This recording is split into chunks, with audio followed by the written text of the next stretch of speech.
વડોદરા શહેર અને જિલ્લામાં સતત વરસી રહેલા ભારે વરસાદની અસર હવે વિશ્વામિત્રી નદીના જળસ્તર પર સ્પષ્ટ જોવા મળી રહી છે. કાલાઘોડા બ્રિજ ખાતે વિશ્વામિત્રી નદીનું જળસ્તર વધીને 14.37 ફૂટ સુધી પહોંચી ગયું છે. સાથે જ શહેરને પીવાનું પાણી પૂરું પાડતા આજવા સરોવરનું જળસ્તર 210.41 ફૂટ નોંધાયું છે. ભારે વરસાદને કારણે જળાશયોમાં સતત પાણીની આવક થઈ રહી છે. પરિસ્થિતિને ધ્યાનમાં રાખીને જિલ્લા વહીવટીતંત્ર, મહાનગરપાલિકા અને આપત્તિ વ્યવસ્થાપન વિભાગ સંપૂર્ણ એલર્ટ પર છે. નીચાણવાળા વિસ્તારો તેમજ નદી કિનારાના વિસ્તારો પર સતત નજર રાખવામાં આવી રહી છે અને જરૂરી હોય ત્યાં તકેદારીના પગલાં લેવામાં આવી રહ્યા છે.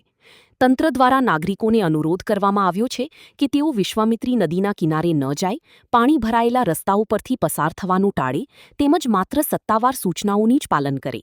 આગામી કલાકોમાં પણ ભારે વરસાદની આગાહી વચ્ચે તંત્ર પરિસ્થિતિ પર સતત નજર રાખી રહ્યું છે.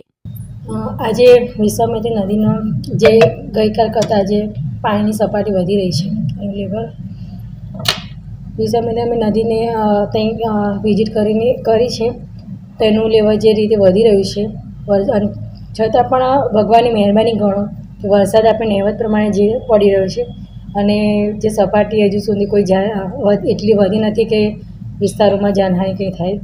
અને આજવાની સપાટી પણ આપણી 212 ફૂટ પર જઈ રહી છે. એટલે એમાં આપણે કોઈ એટલો વિષય નથી એવો કે પાણી છોડવામાં આવે અને આપણે વિશ્વામિત્રીમાં લેવલ વધી જાય એવી કોઈ અત્યારે સમસ્યા નથી. વડોદરાવાસીઓને શું કરશો?